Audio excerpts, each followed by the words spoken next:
Bienvenue si vous nous rejoignez sur Canal+ dans l'info du vrai. Cette question, pourquoi diable certains partis politiques, et pas des moindres, le Parti Socialiste, le Parti Communiste et même le Front National, veulent-ils changer de nom? Un changement de bannière ridicule, dérisoire peut-être, mais symptomatique d'un malaise profond. Car qu'ont-ils encore à nous dire, ces partis traditionnels dynamités par l'élection d'Emmanuel Macron? Pour répondre à ces questions, nous sommes avec Anne Fulda, bonsoir. Bonsoir. Journaliste au Figaro, avec David Rovodalone du Journal du Dimanche, bonsoir. Bonsoir. Et avec Éric Coquerel de la France Insoumise, bonsoir. Bonsoir. Alors insoumise à quoi?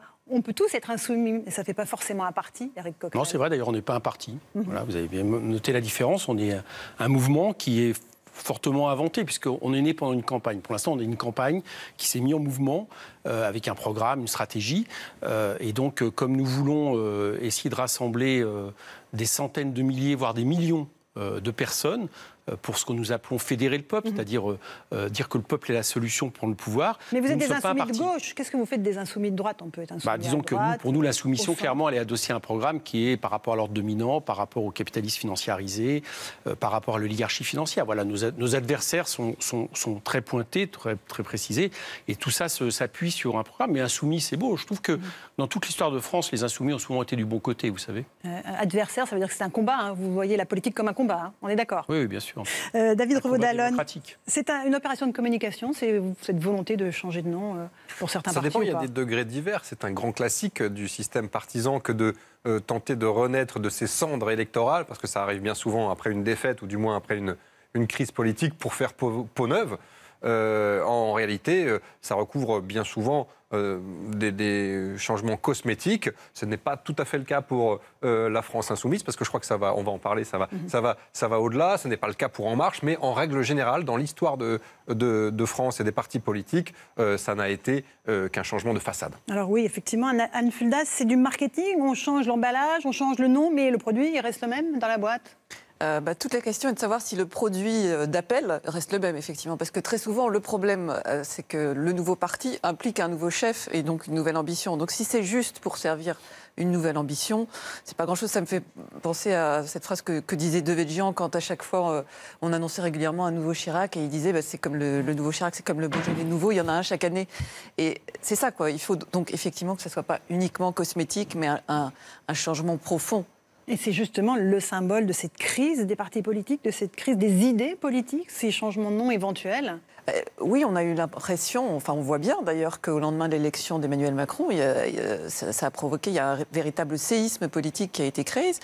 On a vu un parti socialiste laminé, un Front National qui est désormais inaudible à l'Assemblée nationale, les Républicains qui sont aussi sans voix.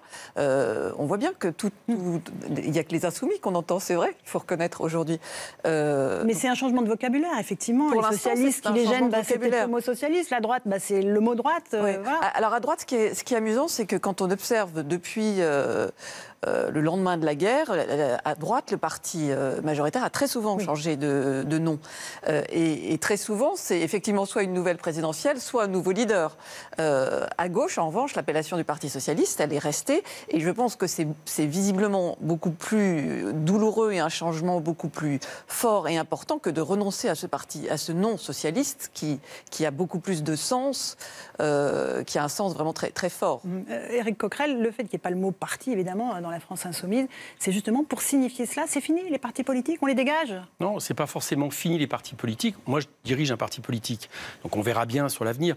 Mais je crois qu'il y a deux questions qui se posent. La première, c'est qu'on vit une recomposition profonde du champ politique, pas seulement en France, en gros en Europe, qui, pour aller vite, est, je pense, la fin, ou en tout cas tels qu'ils sont aujourd'hui, des partis qui ont structuré la politique au XXe siècle. Voilà.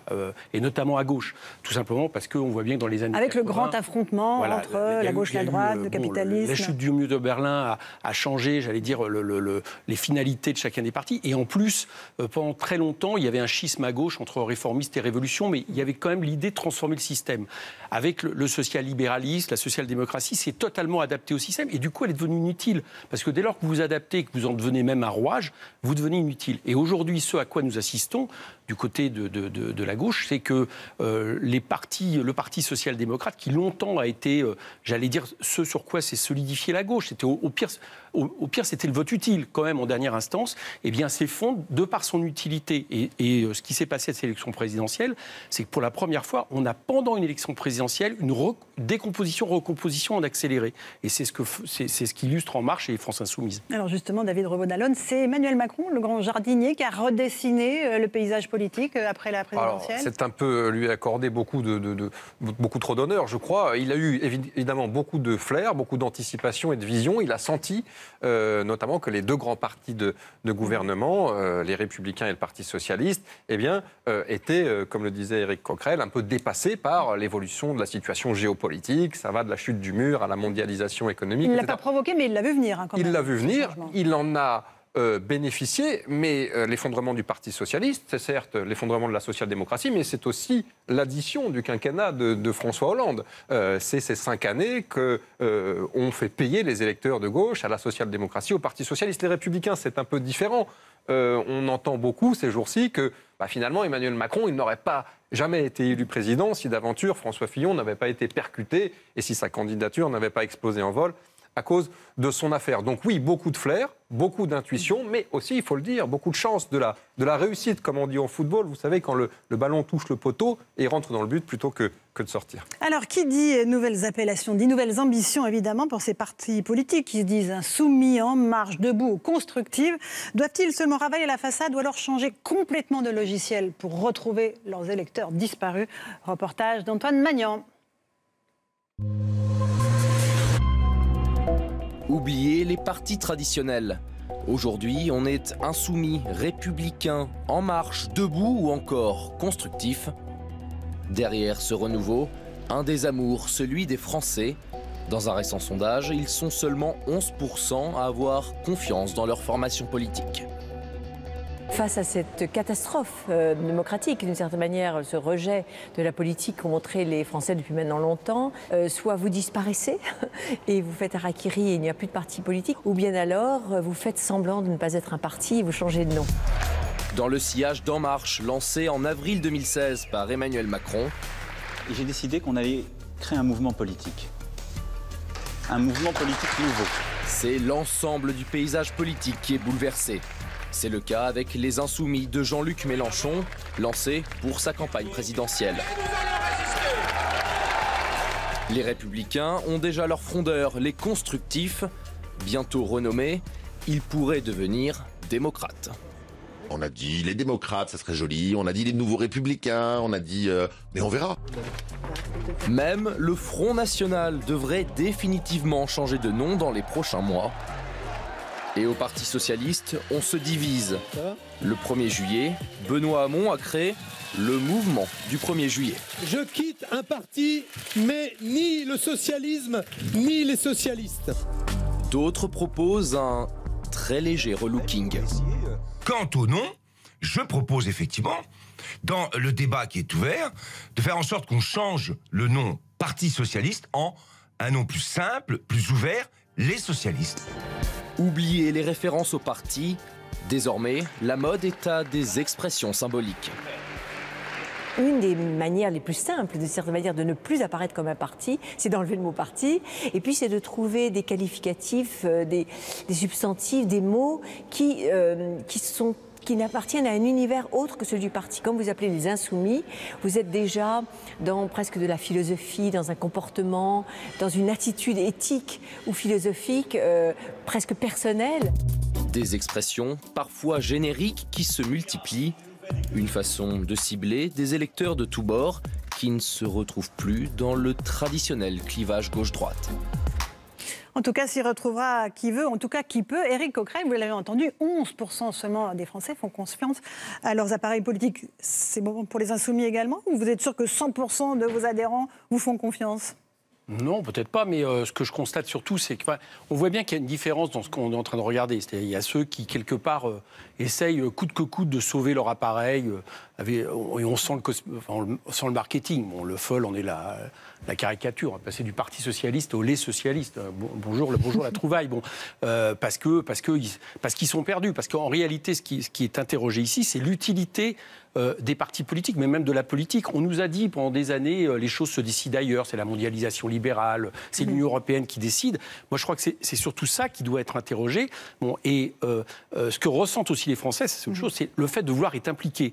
Et il faut admettre quelque part que les formes partidaires actuelles, celles qui prévoyaient par exemple que chaque semaine on vienne militer, etc., ne correspondent pas peut-être aux volontés d'implication qui sont très diverses, très changeantes, aux réseaux sociaux, à tout ce qui permet justement de peser qu'à le payer. C'est ce à quoi essaye de répondre France Insoumise. Anne Fulda, parti, pas parti, on n'y comprend absolument plus rien aujourd'hui. Et les électeurs, au fond, est-ce qu'ils ne veulent pas un bon vieil affrontement droite-gauche ?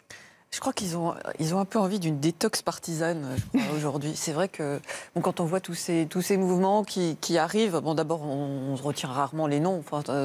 Dans les petits mouvements, je parle de celui de Benoît Hamon, etc. Déjà, on ne connaît pas les noms des ministres, des membres du gouvernement. C'est vrai que je suis d'accord avec M. Coquerel. Je pense qu'il y a un besoin un désir de participation des Français, mais de participation concrète. Et là, ce qui sera intéressant, c'est de voir comment ça va se passer pour tous ces militants d'En Marche qui ont acheté une promesse de participation. Ce sont des vrais militants au sens traditionnel. Qui ne sont pas des militants traditionnels d'ailleurs, justement. effectivement, mais qui ont vraiment participé à la victoire, comme c'est souvent le cas, et qui aujourd'hui, que va-t-il advenir d'eux, quoi ? Comment vont-ils être associés à la politique du gouvernement, où on voit bien que c'est un peu compliqué, que la mue est compliquée. David Revaud-Dallon, est-ce qu'on peut expliquer l'abstention, notamment lors des législatives, par ce côté, on est complètement perdu, on ne sait plus qui est un parti qui ne l'est pas. En partie, il y a beaucoup d'autres explications, mais ce discrédit, évidemment, de la politique, de la classe politique, de la vie politique et de la compétition politique en général, il frappe évidemment la forme partidaire. Je crois que le mouvement d'Emmanuel Macron, il est assez intéressant de ce point de vue-là, parce que quand vous regardez exactement ce qui s'est passé, c'est vraiment une création ex nihilo, d'ailleurs, ce qui n'avait jamais été fait. Et alors certes... Il y avait Ségolène Royal, Désir d'avenir en 2006. Alors oui, c'est vrai, il y avait eu elle aussi avait eu un petit peu de flair, elle avait senti qu'il fallait réinvestir les citoyens, les consulter, la demande de participation, etc. C'est ce que fait un petit peu la France Insoumise, c'est ce qu'a fait En Marche, mais En Marche, c'est une entreprise politique au sens entreprise économique. Vous avez des directeurs généraux, vous avez presque des militants clients ou partenaires qui sont consultés, et à partir de là, c'est presque une consultation marketing, et à partir de là, on va lancer sur le marché cette entreprise sur quelques fondamentaux qui sont presque des fondamentaux, je dirais, économiques. Et d'ailleurs, quand vous voyez que dans un contexte où on a besoin de consultation et de participation, où le citoyen veut participer, on remarque que c'est un parti où on vote finalement assez peu et où on ne comprend pas très bien comment se font les directions, les congrès et les instances dirigeantes. Donc le besoin de renouveau, en réalité, là, Emmanuel Macron, il l'a calqué sur le modèle économique, un véritable business model, et pas sur une structure politique traditionnelle. Si on se projette un peu dans les mois qui arrivent, dans les années qui arrivent, va bien falloir structurer cette opposition. Il n'y a pas que la France Insoumise qui incarne aujourd'hui cette opposition. Éric Coquerel. Je rebondis juste 2 secondes. Le discours de En Marche à l'Assemblée, c'est sans arrêt « La France est une entreprise et on construit une start-up ». Donc c'est profondément vrai ce que vous voulez. Et quelque part, la manière dont Emmanuel Macron nous propose de sortir de la crise du politique, c'est finalement une adaptation à un système à l'américaine, y compris dans les termes, y compris la première... Une forme de dépolitisation. Voilà. Et donc, c'est son choix. Moi, je crois que ça ne va pas marcher, parce que je pense que les Français restent un peu très politiques, qu'on ne berne pas. Donc, je reviens de l'autre côté. Sur l'opposition. Écoutez, moi, je sais... Comment la construire ? Sous quelle forme ? Non, mais ce que je constate aujourd'hui, c'est pourquoi 45% des Français, enfin dans les sondages, on nous place en tête aujourd'hui de l'opposition. Alors, vous n'étiez pas au second tour de la présidentielle ? Oui. Mais il se trouve qu'aux législatives, on a montré qu'on était une force de deuxième tour capable de rassembler. Ça change un peu la donne par rapport à des années passées. Mais la première raison, c'est que, regardez ce qui s'est passé à l'Assemblée. La droite s'abstient au moment du vote de confiance, le Parti socialiste hésite et continue à hésiter. Le seul groupe cohérent qui non seulement s'oppose au projet d'Emmanuel Macron, mais avec un projet alternatif, parce qu'on a un programme, c'est France Insoumise. Et je crois que c'est ça aujourd'hui que les Français reconnaissent. Alors moi, excusez-moi, mais je ne vais pas me soucier du reste de l'opposition. Sûrement, il y a peut-être d'autres gens qui s'opposent. Nous, je constate qu'on s'oppose au projet d'Emmanuel Macron et pas seulement, j'allais dire, à une concurrence d'appareils pour savoir qui va avoir les places dans la Ve République. Anne Fulda, évidemment, la France Insoumise dit qu'elle est la seule opposition. Néanmoins, il faut la construire, cette opposition. Bien sûr, mais c'est vrai que c'est la seule audible aujourd'hui. Et ce qui est intéressant, c'est que c'est la France insoumise qu'on entend aujourd'hui, qui est le parti dont le dirigeant s'était placé pendant la campagne présidentielle comme étant, comme Emmanuel Macron d'une certaine façon, anti-système. Donc qui donne comme ça une promesse de renouveau. C'est dit aussi, c'est pas dit de la même façon, mais c'est aussi un rejet, soi-disant, du monde ancien, du monde d'avant. Donc c'est aussi pour ça que les deux pôles aujourd'hui qu'on entend sont d'un côté France Insoumise et de l'autre En Marche. Les deux dirigeants de ces deux partis se sont vraiment positionnés pendant la campagne contre le monde d'avant. Vous êtes d'accord avec ça, David Revaud-Dallon, sur cette analyse-là, oui, du monde ancien, du monde nouveau? Oui, mais je reviendrai un petit peu sur la campagne quand même, parce que Emmanuel Macron, certes, a eu du flair, il a réussi à, je dirais, éclater en deux partis, à la fois le Parti socialiste et les républicains, et ça se voit aujourd'hui à l'Assemblée, où ni les républicains ni les socialistes ne sont... si vous pouvez m'expliquer quelle est la position exacte par rapport à la loi travail, à la façon de s'opposer à la participation à la manifestation, moi je ne comprends toujours pas. Donc ils sont encore dans le brouillard et visiblement pour un certain temps encore. De ce point de vue-là, il a réussi son opération. Après, c'est vrai qu'il y a une bipolarité qui s'est installée et qu'on a l'impression que Macron et Mélenchon et Macron, eh bien, finalement, ils sont assez confortablement installés, l'un au pouvoir, l'autre dans l'opposition, et Macron aime bien avoir comme premier opposant Jean-Luc Mélenchon, et c'est sans doute réciproque. Sur le fond, tout de même, encore une fois, on regarde vers l'avenir. Ils sont en train de changer de nom, en train de changer de sigle. Est-ce qu'il faut changer de programme? Quelles sont les nouvelles idées qui ont émergé là sur cette présidentielle et qui vont, encore une fois, sous-tendre tout le quinquennat qui arrive? C'est quoi les deux grandes idées, honnêtement, politiques? Sur cette présidentielle, chaque campagne présidentielle a toujours un terrain de débat d'idées. Il y a une ou deux idées. Souvenez-vous, 2002, c'était Nicolas Sarkozy. Pardon, c'était la fracture 95, la fracture sociale. 2007, la fiscalité et l'identité. 2012, c'était le fait de se débarrasser ou non de Nicolas Sarkozy. 2017, si vous pouvez m'expliquer quel a été le véritable terrain de cette campagne, là encore, je suis très curieux. Mais l'environnement d'un côté, le partage? Il y a eu surtout, c'est une campagne qui a été d'abord dominée par les affaires, qui s'est déroulée dans un climat quand même assez épouvantable. Je crois que les débats l'ont montré. Il y a eu assez peu de terrain dominant. Donc, sauf battre Marine Le Pen. Sauf battre Marine Le Pen. C'était pas une des idées de la campagne. Non, Marine Le Pen, elle s'est quasiment battue toute seule parce qu'elle est revenue... Ah bon? Oui, parce que je pense qu'elle est revenue au vieux fond du Front National de diviser les Français entre eux selon leur couleur de peau et leur origine. Et justement, je crois que ça a eu le mérite... Alors, on a eu du mal, c'est vrai, avec les affaires, mais ça a eu le mérite, cette campagne, et notamment l'émergence de Jean-Luc Mélenchon et de notre programme, de parler de partage des richesses, de planification écologique, donc de grands dangers climatiques. Benoît Hamon portait aussi ces idées-là. Oui, mais je ne dis pas le contraire. Il y en a un qui a fait 6%, l'autre 19%. Donc ces idées ne valent rien. Oui, mais parce qu'on avait notre programme, on l'avait depuis plus longue date. Nous, on ne s'est pas soumis à une primaire absolument, j'allais dire, sans sens, et on vient de le voir. Mais la différence, encore une fois, entre Emmanuel Macron et nous, quelque part, et la raison pour laquelle nous sommes d'opposition, c'est qu'Emmanuel Macron, si je caricaturais, il rénove la vie politique française, finalement, pour faire une politique qui est en faveur vraiment des plus favorisés, en pensant qu'en les enrichissant, on va permettre d'enrichir la société française. Nous, on fait une politique où on pense que la solution, c'est le peuple. Et je crois qu'on va vite s'apercevoir la différence. Et d'ailleurs, on l'a déjà vu, parce qu'En Marche s'est transformé finalement assez vite là, en parti classique. Ils sont en train d'aller là-dessus, avec... beaucoup de gens qui sont venus En Marche en pensant qu'ils allaient renouveler la politique et qui se retrouvent à appliquer la casse sociale, bientôt la transformation de l'état d'urgence en loi. Et je pense qu'ils vont avoir beaucoup de problèmes, alors que nous, paradoxalement, on est d'abord venu avec une base d'adhésion, c'est le programme. Je crois que ça change beaucoup de choses. C'est la différence. Anne Fulda, oui, c'est le pouvoir qui fait toute la différence, effectivement. C'est plus compliqué.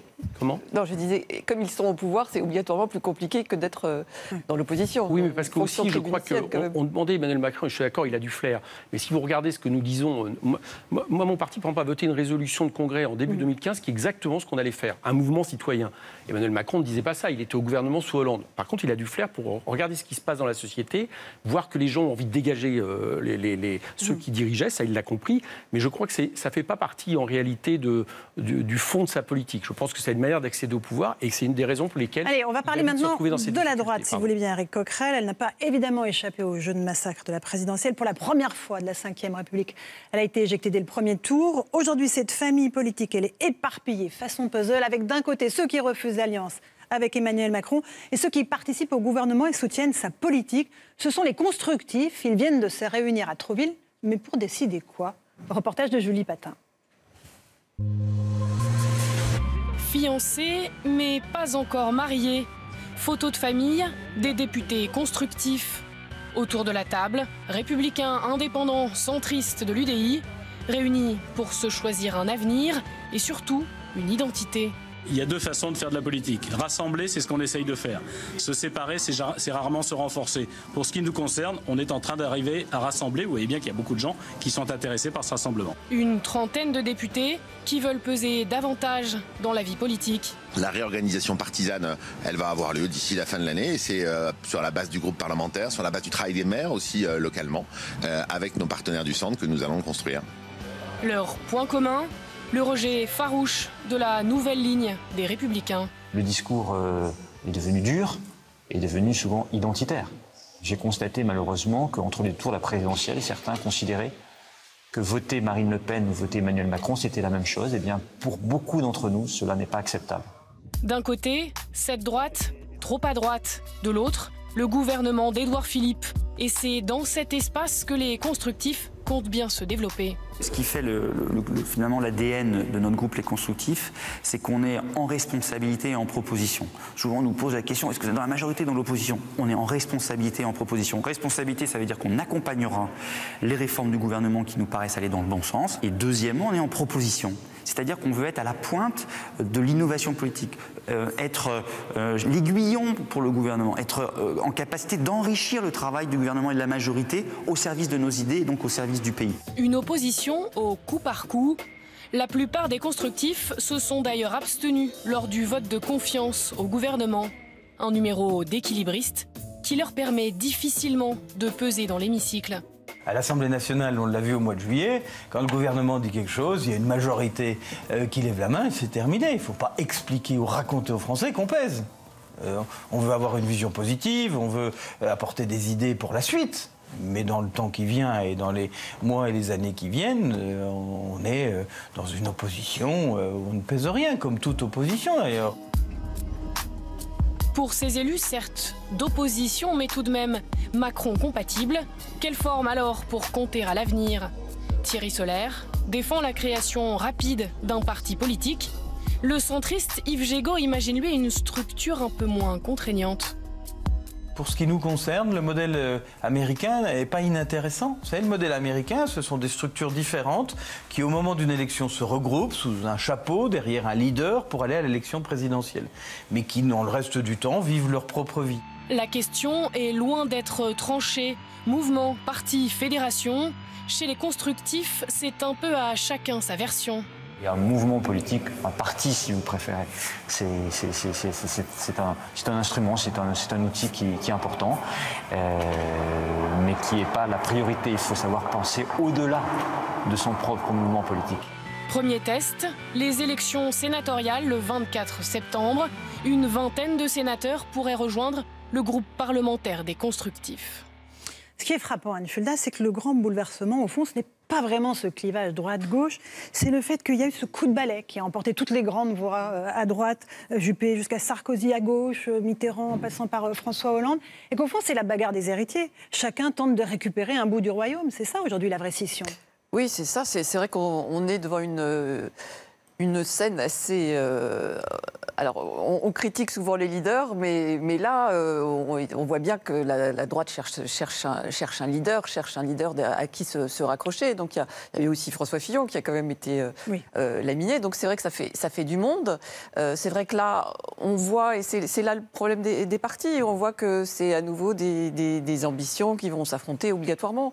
Et que peut-être on va voir à nouveau se profiler cette division entre une droite plus bonapartiste, autoritaire, incarnée par Wauquiez, une droite plus orléaniste, incarnée par les constructifs. Mais encore une fois, David Revaud-Dallon, la droite, elle décide d'abord de se choisir un chef avant de savoir ce qu'elle a à dire.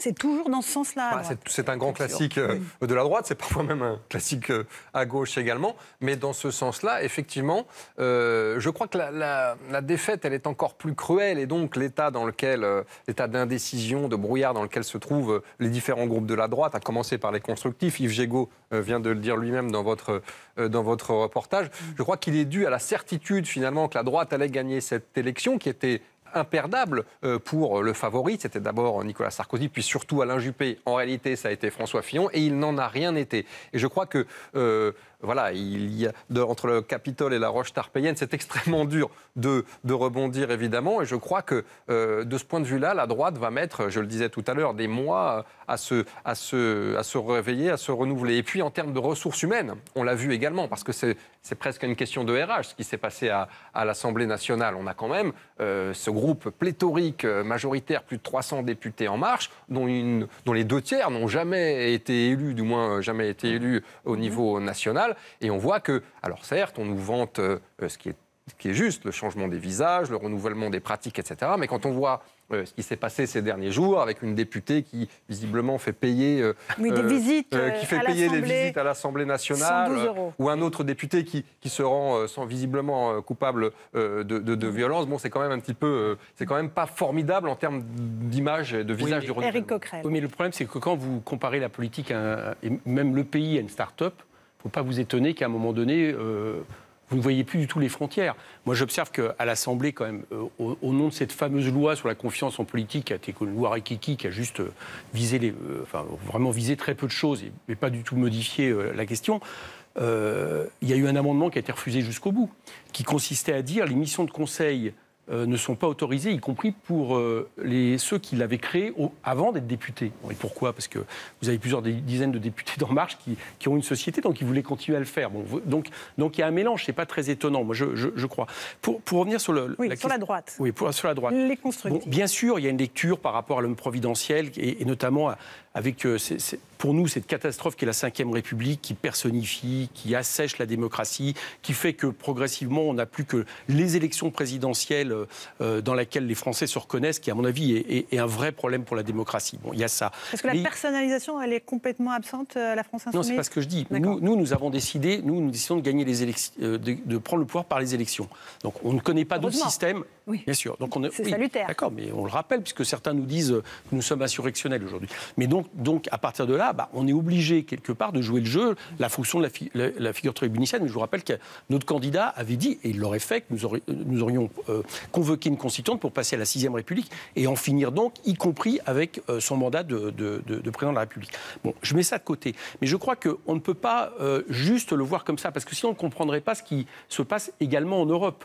Pourquoi la droite a des problèmes, là, aujourd'hui ? C'est parce qu'il y a la naissance d'un mouvement qui, finalement, prétend rassembler tous les libéraux. En finir avec cette espèce de problématique qui a beaucoup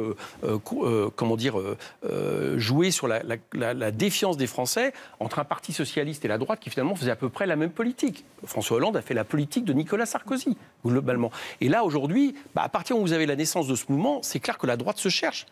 Elle cherche à quoi elle sert. Et c'est à ça que nous assistons aussi. D'accord avec ça, David Revaud-Dallon ? C'est vrai qu'à droite, c'est particulier. Ce grand mouvement européen des libéraux. Depuis des années, depuis l'après-guerre, on en parlait tout à l'heure, la droite a énormément changé de nom, puisqu'on parlait tout à l'heure du nom des partis, mais en réalité, le projet restait grosso modo le même. C'était le parti gaulliste, qui n'avait absolument rien de libéral.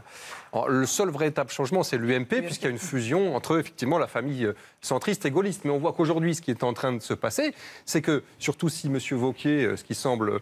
le scénario vers lequel on semble se diriger est élu, eh bien, on n'est plus du tout dans l'UMP. On imagine qu'il va y avoir encore une désagrégation avec un départ des centristes, des tempérés, des modérés, un durcissement de la ligne de la droite. Et donc, ça veut dire qu'il y aura peut-être des constructifs, il y aura peut-être à côté une droite libérale, mais opposée à Macron, et puis une droite plus nationaliste, autoritaire, tentée par un rapprochement avec le Front National, dirigé par M. Wauquiez. Donc, à l'arrivée... l'élection n'a pas encore eu lieu. Pourquoi est-ce que vous dites ça ? Parce que c'est vraiment cette vision de la droite contre l'extrême droite qu'il incarne ? En tout cas, M. Wauquiez, c'est très clairement, on sent qu'il est très clairement tenté par l'établissement de passerelles et qu'il a l'impression, si je devais utiliser une métaphore ou une comparaison historique, on a l'impression qu'il veut jouer avec le Front National, ce que Mitterrand, en son temps, avait joué avec le Parti communiste, même si le rapport de force est bien sûr extrêmement différent. Anne Fulda, les constructifs, ils sont d'accord sur pas grand-chose, mais en tout cas sur la détestation de Laurent Wauquiez et la séduction qu'exerce Emmanuel Macron sur eux ? Oui, alors bon, il feigne d'avoir une séduction qui n'est pas systématique, mais bon, clairement, ils le sont. C'est vrai que ça ne participe pas à la clarté du message, ça c'est clair, parce qu'on a l'impression que du coup, on tombe dans un système presque de coalition, qui est un système qui est nouveau et inhabituel en France. Alors même, Anne, que la majorité n'a pas besoin de supplétifs, numériquement parlant. Mais là, implicitement, ça implique ça. On arrive à une espèce de système de coalition, comme... sous la 3e ou la 4e République, ou comme en Allemagne. Donc ça, c'est un changement de culture. Et c'est vrai que ça crée de la confusion. C'est évident. Éric Coquerel, en tout cas, il y a une chose que ça marque, c'est qu'il y a une instabilité absolument terrible du paysage politique, mais ça a une signification, c'est qu'il y a une instabilité aujourd'hui dans le pays. Et je crois que c'est à cela que M. Macron va faire face. C'est-à-dire qu'il a une base sociale très faible. Ceux pour lesquels il fait sa politique, qui sont, pour aller vite, vraiment un pourcentage très faible des plus riches de nos concitoyens. Il est en train d'additionner les mécontentements. Et le paysage que nous traduisons, qui est un paysage, on voit bien, post-présidentiel, effectivement, je vous rejoins sur la droite pouvant se scinder, etc., je crois qu'elle va continuer à être percutée très rapidement par quelque chose qui peut produire des bouleversements. C'est ce que nous espérons d'ailleurs, en notre faveur. La politique d'Emmanuel Macron. Oui. David Rebaud-Dallon. Ouais, en tout cas, ce à quoi on a assisté depuis un an, nous aurions réalisé ce débat il y a un an. Rappelez-vous, on était parti sur une des pronostics, c'était Hollande contre Sarkozy, vraisemblablement, ou Juppé, qui était déjà très favori, Juppé-Hollande. On a vu que systématiquement, tous les poids lourds, tous les ténors installés, tous les favoris ont été dégagés, pour reprendre l'expression, l'un après l'autre. Et de ce point de vue-là, je crois qu'il y a trois figures dans cette campagne qui se sont imposées pour des raisons très diverses. C'est Macron, Mélenchon et Le Pen, et eux n'ont pas été frappés par le dégagisme, mais il faut se demander pourquoi, à la différence de tous les autres, de tous ces grands favoris, ça a été finalement les trois forces, je dirais, majeures de cette présidentielle. Et François Hollande, vous ne voyez pas le retour de François Hollande, Anne Fulda, il s'exprime régulièrement, il sème ses petits cailloux tout au long de cette rentrée 2017. Bon, c'est vrai qu'on a coutume de dire qu'en politique rien n'est jamais joué, qu'on n'est jamais mort, qu'il y a des éternels ressuscités, mais enfin bon, là, aujourd'hui, ça semblerait difficile, parce que c'est vrai qu'il est quand même parti sur un bilan assez calamiteux, même peut-être que son quinquennat sera revu à la hausse à un moment, mais enfin, ça me semble difficile, franchement.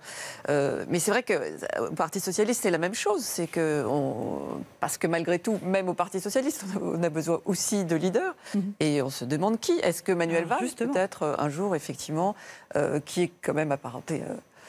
En Marche reviendra dans la course. C'est vrai qu'on peut se poser la question, mais il n'y a pas grand monde non plus. Alors justement, on va s'intéresser au Parti Socialiste qui est en plein désarroi, incapable de se remettre de sa déculottée du premier tour. Près de 6% des voix pour son candidat Benoît Hamon, qui depuis a quitté le Parti Socialiste. Alors quel avenir pour ce parti? D'ailleurs, qu'est-ce que ça veut dire encore d'être socialiste? Réponse avec Cécile Bartoli qui a rencontré François Calfon du Parti Socialiste. Juste après la défaite aux élections présidentielles législatives, on aurait pu penser que le Parti socialiste était mort. Donc pendant 3 mois, ça a été une période un petit peu de soins intensifs, si j'ose dire. Nous en sommes sortis, donc le parti vit. Il vit d'autant mieux d'ailleurs qu'il y a des mauvais coups portés par le président de la République et par le gouvernement. Et donc nous nous sentons de nouveau utiles. C'est pourquoi on a mis en place une direction collégiale, provisoire, dont la feuille de route est de mettre en place un plan de rénovation.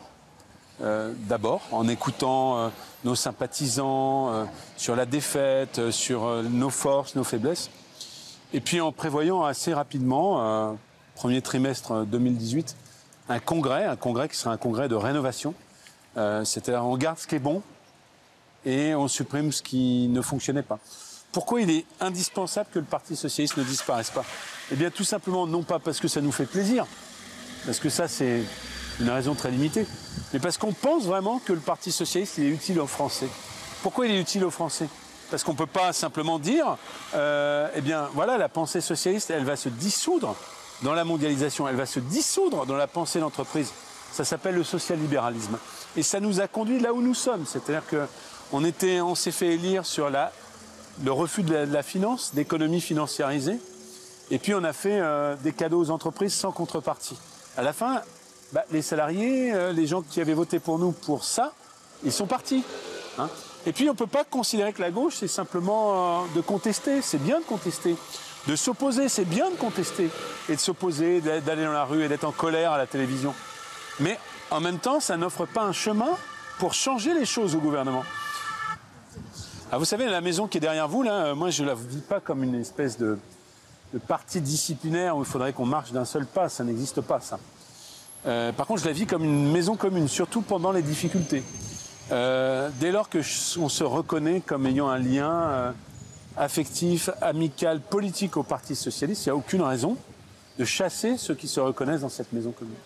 Maintenant, il y a des gens qui ont décidé que voilà, le mot socialiste, nos valeurs, etc., ça ne fonctionnait plus. Cela, j'ai envie de dire, un peu comme dans une cour d'école, c'est quand même le plus gêné qui s'en va. On a vu ça, par exemple, avec M. Valls, qui, dans les congrès, n'arrêtait pas de dire « faut changer de nom, faut changer les idées, faut changer les gens ». À force, il a fini par se changer lui-même et partir. Eh bien, ceux qui ne veulent pas rester, ceux qui sont agacés par ce que nous représentons, la porte est ouverte, ils font comme ils le veulent.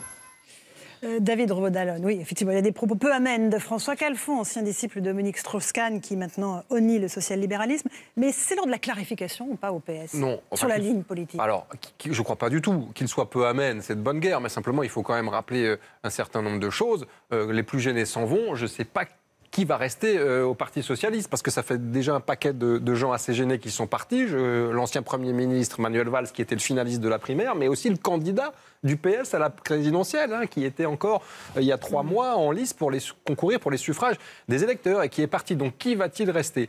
Le mot de rénovation, qui est encore brandi par M. Calfon. 3 ou 4 fois, le congrès, le plan... Écoutez, moi j'ai suivi comme journaliste politique le Parti socialiste pendant des années.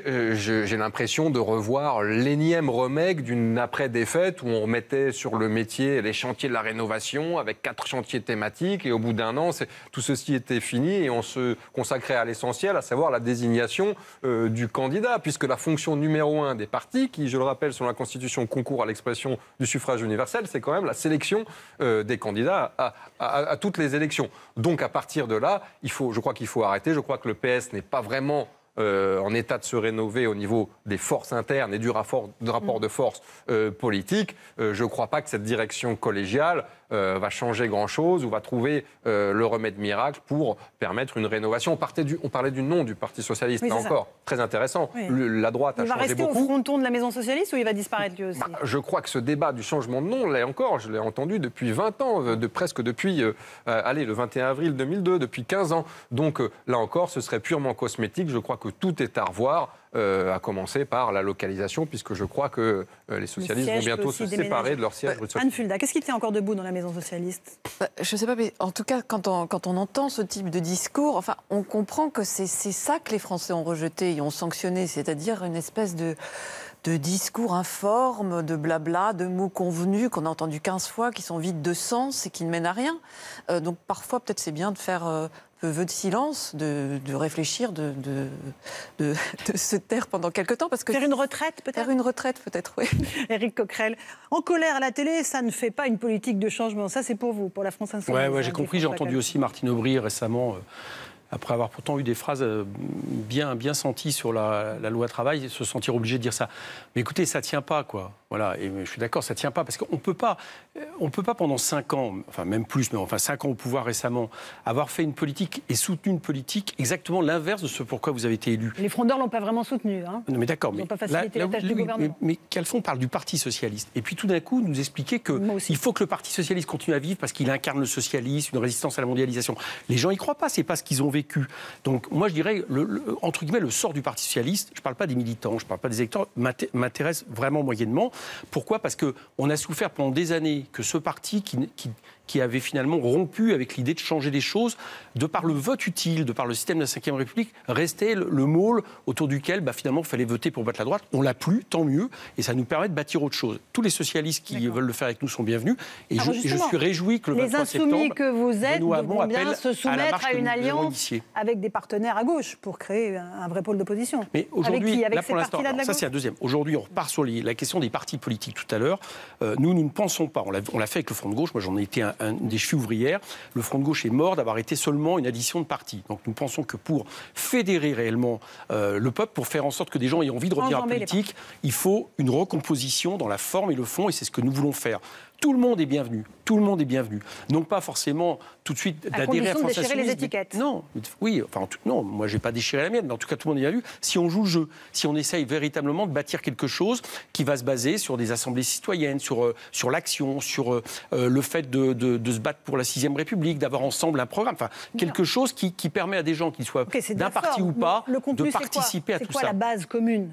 Pour l'instant, nous on a le Parti socialiste l'a fait pendant des années, je vous ferai remarquer. Donc que nous permettre de penser que avec 19% des voix aux élections, avec un groupe de députés, on a de quoi, sans volonté d'hégémonie, mais on a de quoi proposer à nos partenaires une stratégie, celle de la révolution citoyenne par les urnes, l'idée de fédérer le peuple, un programme l'avenir en commun qui tient debout, qui est prêt à gouverner le pays. On peut être d'accord ou pas d'accord, mais qui a un budget, et que nous, ce que nous proposons, c'est que au lieu de nous ramener vers une vieille addition d'étiquettes, une petite gauche plurielle, etc. Tous ceux qui ont envie de bâtir quelque chose dans ce pays le fassent avec nous. Et encore une fois, je trouve extrêmement positif que Benoît Hamon fasse le pas de venir comprenne que la manifestation du 23 septembre, on la met à disposition de tous ceux qui veulent s'opposer au gouvernement et décide de le faire avec nous. Je trouve que c'est assez intéressant pour l'avenir. David Revaud-Dallon, sur les alliances. Oui, comme quoi il faut sortir du Parti socialiste pour avoir une position claire sur ce que fait Emmanuel Macron. Non, sur l'alliance. Alors, les alliances possibles. J'ai vu une interview de Stéphane Le Foll, qui est un dirigeant du Parti socialiste proche de François Hollande, qui disait ce matin dans Le Parisien, il y a un espace entre Jean-Luc Mélenchon et Emmanuel Macron. Et j'en suis resté béat parce que, si vous voulez, le parti dominant de la gauche, effectivement, qui faisait, comme le disait souvent, mais c'était de bonne guerre, puisque c'était du rapport de force, chantage pour le vote utile au deuxième tour, qui en est là à présupposer qu'il existe peut-être un petit peu d'espace entre Mélenchon et Macron, c'est quand même un aveu, je dirais, sinon de décrépitude, du moins d'enterrement proche. Anne Fulda, oui, c'est une autoroute à 18 voies, là, ce qui se passe. Oui, c'est vrai que bon... Mais bon, je reviens à ce que je disais tout à l'heure. C'est vrai que je pense qu'il faut arrêter ces discours un peu systématiques. On a l'impression qu'ils ont toujours les mêmes réflexes, quoi. Comme s'ils n'avaient pas tiré les leçons de ce qui s'est passé lors de la dernière présidentielle. C'est un peu comme... ça me fait penser à Emmanuel Macron qui dit qu'il a été très marqué par la présidentielle de 2002 parce qu'il a été très marqué par le fait que après Jean-Marie Le Pen arrivé au deuxième tour, Jacques Chirac, une fois réélu, n'a pas tiré les conclusions de ce qui s'était passé. Et là, c'est pareil. On a l'impression qu'ils n'ont pas tiré les conclusions du message fort qui a été envoyé par les Français. Et il faut travailler, quoi. Donc ça veut dire que tous ces changements de nom, ces changements de sigle sont ça va bien au-delà du changement de nom, c'est sûr. Quand c'est cosmétique, ça ne sert à rien. Il faut que ça corresponde à un vrai projet et un programme et quelque chose que les Français... Et vous savez, les Français, encore une fois, ils ne se laissent pas berner. Regardez bien, ils ont souvent des votes très politiques. Et Emmanuel Macron, David Revaud-Dallon, a tout intérêt à ce que ça continue, à ce que ces dissensions, ce flou, bien évidemment, se poursuivent à gauche comme à droite. Il a intérêt à ce que les deux ex-grands partis de gouvernement socialistes et républicains restent divisés et inaudibles façon puzzle. Et je crois, et je le maintiens, il a intérêt à avoir en face de lui un Jean-Luc Mélenchon, parce que je pense que c'est l'opposant presque... Oui, j'ai envie de dire que c'est presque l'opposant rêvé. Alors, il suit de très près ce qui se passe chez Jean-Luc Mélenchon, il suit de très près les mobilisations diverses et variées contre la loi travail. Il va évidemment les suivre, mais il estime que Jean-Luc Mélenchon, finalement, dans son esprit, ne sera pas capable de fédérer à la fois le mouvement syndical, à la fois la gauche politique derrière lui, parce que justement sa radicalité est trop importante et c'est la petite musique qu'ils essayent en ce moment de distiller, que finalement ils sont dans l'opposition, mais pas du tout dans la proposition. Sa petite musique n'est pas très audible pour l'instant si on regarde ce qui se passe dans le pays. Mais... Et de son côté, Jean-Luc Mélenchon lui attend de faire trébucher Emmanuel Macron. Nous, ce qu'on attend, qu'est-ce qu'il attend ? Nous, ce qu'on veut, c'est bloquer le projet d'Emmanuel Macron. Voilà, nous le disons clairement, parce qu'on pense qu'il est mauvais pour le pays. C'est une contre-révolution, c'est ce qu'on appelle un coup d'État social. Pourquoi on a dit coup d'État social ? C'est que Emmanuel Macron... C'est pas de la com, ça pas aussi, vrai. coup d'État social ? Non, il n'a pas été élu pour faire ce qu'il a fait. Il a été élu pour battre Marine Le Pen. Enfin, les ordonnances sur la loi travail, il l'avait annoncé. Non, rappelez-vous exactement ce qui s'est... Rappelez-vous bien les détails au moment des élections législatives. Le Parisien et Libération sortent les ordonnances et Madame qui sont exactement ce qu'il y a dans le texte. Et Mme Pénicaud dit « Ah non, non, non, pas du tout, ce document n'a aucune importance ». Donc, il a donné les grandes lignes. Mais les réformes, la réforme par ordonnance et la méthode étaient annoncées avant même. Mais précisément ce qu'il y a dedans, c'est-à-dire une destruction du code du travail, plus la baisse des APL, enfin tout ce qui vient autour, ça c'est pas vrai. Il l'a pas annoncé tel quel. Et donc nous pensons, c'est ce qu'on va vérifier dans les mois à venir, nous pensons qu'il n'y a pas de majorité dans le peuple pour faire sa politique. Et quand vous n'avez pas de majorité, à un moment donné, vous êtes bloqué. C'est ce qu'on espère. Donc vous irez manifester et le 12 avec la CGT. Le 12, le 21, 23, la CGT appelle à une autre 21, manifestation. 23, voilà. Et le 23, on appelle tout le monde à converger. Une déferlante sur Paris. Merci beaucoup Éric Coquerel, La France Insoumise. Merci Anne Fulda et David Revaud-Dallon. Merci à tous. La rediffusion de ce débat aura lieu à 22h ce soir sur CNews. L'info du vrai continue avec Alice Darfeuille. Dans un instant, nous recevrons Laurence Benaïm, biographe d'Yves Saint-Laurent, et Georges-Marc Benamou pour évoquer la disparition de Pierre Berger, survenu ce matin à l'âge de 86 ans. Il fut l'artisan du succès, bien sûr, d'Yves Saint-Laurent, mais il fut bien plus que cela, un homme de gauche engagé, un militant dévoué à la lutte contre le sida. On va voir tout cela avec nos invités. Il y aura aussi Camille pour la météo et les guignols. Juste après, allez, une toute petite bande-annonce. Mini.